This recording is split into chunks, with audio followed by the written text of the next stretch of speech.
Today will be an extremely volatile day for Bitcoin, and in this exact video I will be talking about why it will be volatile, and I also will discuss exactly about which direction we could be breaking towards. So make sure to watch this video till the end, because in this video we will be of course go over the inflation data that will get released today. Late today I will be doing a live stream discussing this exact inflation data, but right now I will be talking about the forecast, where we expect the CPI data is going to come in at, and much more will be getting discussed on today's video, because Sam Bankman-Fried also got arrested last night. So many things going on, so make sure to stick till the end of the video so you definitely won't miss out on any of these important stuff that currently is playing out. So can we once again slap up that like button back above 350 likes? That will be absolutely incredible. And with that being said, let me jump straight away in towards the imminent short term for Bitcoin. We can see that clearly in the past approximately 11 days, basically in this consolidation range right here, it's even 13 days, we've been consolidating between a range of an approximately $500 to $600. Bitcoin has been bouncing through this range, and basically what I will say, the longer Bitcoin is going to stay in this exact range right here, the more volatile the breakout is going to be. The breakout will be determined if we either break below the lower side of this support box or above the top side of resistance. So basically, if we make a move outside of the range we've been already trading in, if that happens, the market is most certainly going to see more volatility, and that is also the point where I expect bigger swings could be happening for Bitcoin, and I am honestly expecting that is going to be happening today, and we'll be talking about why in a second from now on. Looking at the 4-hourly time frame, yesterday I talked about this as well on my Twitter page. We created a hidden bullish divergence, and after we confirmed the hidden bullish divergence after closing this exact 4-hourly candle right here, we straight away saw a significant pump back towards the upside. So yeah, if you did follow me on Twitter, congratulations, you were very much aware about this exact push towards the upside that did happen. So Bitcoin created the bullish divergence, it moved towards the upside. On the 4-hourly time frame, we can currently still look at potentially a symmetrical triangle formation.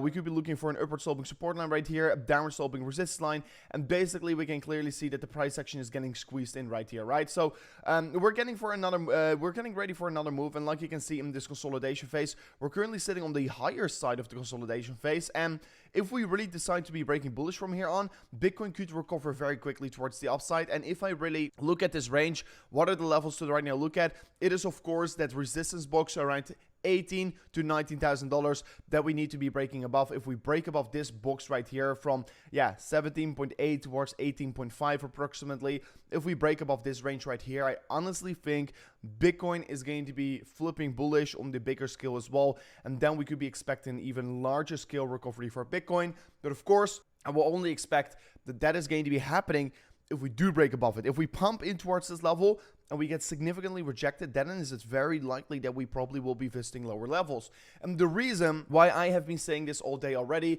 that today is going to be a volatile day, is because today the CPI reports are going to come out here, and currently we can see that last week the CPI came in around 7.7% in the US, and currently the forecast is somewhere around 7.6 to 7.3% here.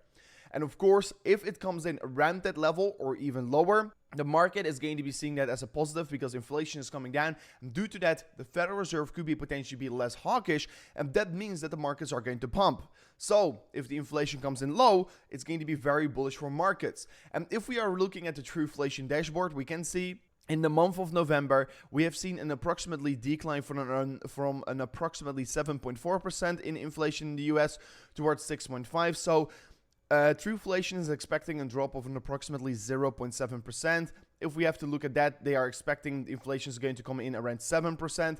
If we're looking about all the big names in the market, what they are expecting, we can basically see that it is likely to expect that inflation is going to come in somewhere around 7.2 towards 7.3. And if that happens, if it comes in around 7.2 to 7.3, markets are going to react very bullish. And that is the point where I would be expect, okay, right now we're going to see a breakout of this exact range here. So that is the thing to look out for. These inflation reports will come out on 1:30 p.m. GMT time, what is around 5:30 in Dubai time. So I will be exactly live stream this breakout. So make sure to subscribe to the channel, press on the bell notification if you want to be joining me with this exact CPI data report, because it will allow us potentially to open up a very good trade on this exact breakout. Furthermore, Currently, we know Sam Bankman-Fried has been arrested following the FTX collapse, what basically means that he has been lying the whole time.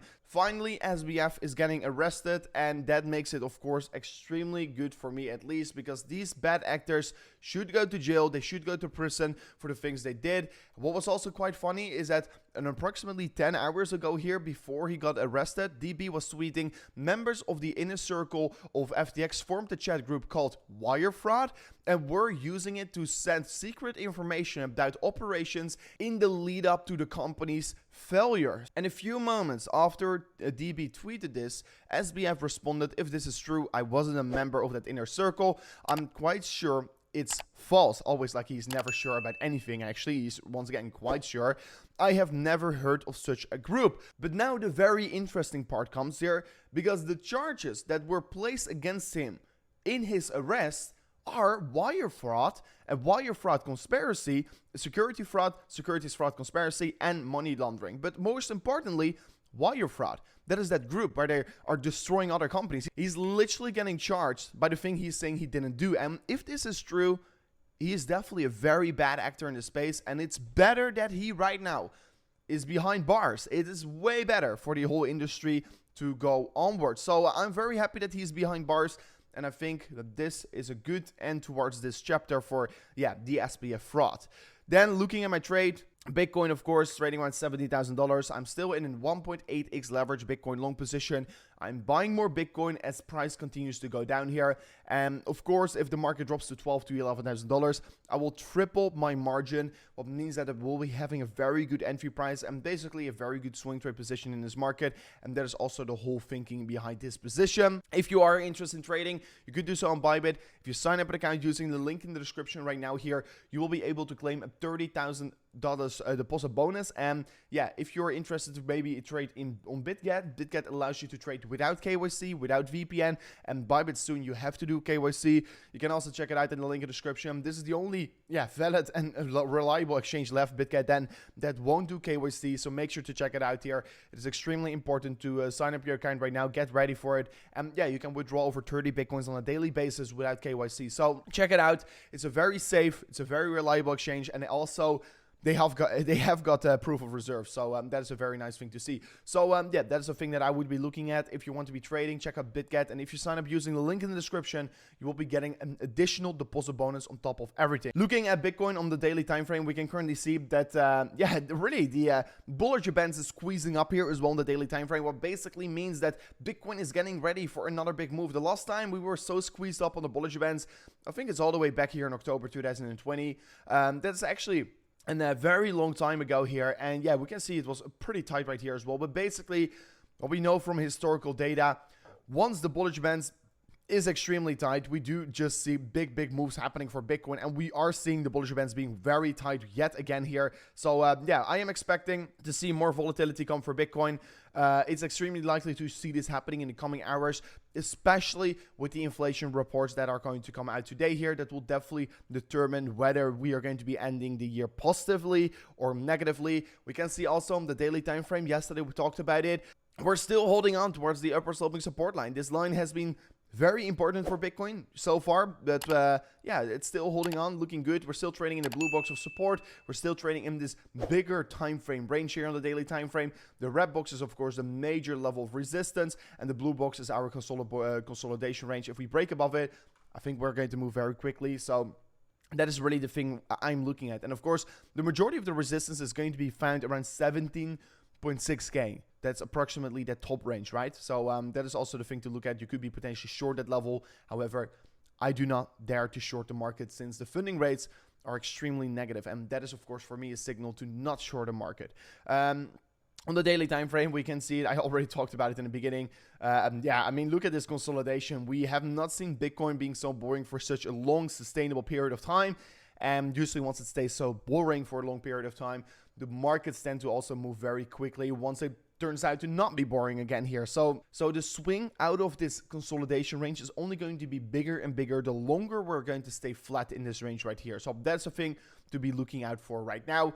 The last thing I want to discuss is, of course, the weekly legendary trend line for Bitcoin. We're still holding on towards. If we break below it, you will be the first one to know here. If we bounce above it, you probably won't hear anything about it anymore. But Bitcoin so far always providing support from this level. If we get another opportunity to accumulate around this level, I will definitely let everyone know here on the channel. But anyways, thank you so much for watching towards amazing new video on the channel. Don't forget to subscribe and turn on the bell notifications right now, because I will be jumping live later today with the CPI reports that are going to come out, and potentially we're going to do some crazy live trades over there. So thank you so much for watching towards the amazing new video here on the channel. I hope to see you guys on the next one, and peace out. Goodbye.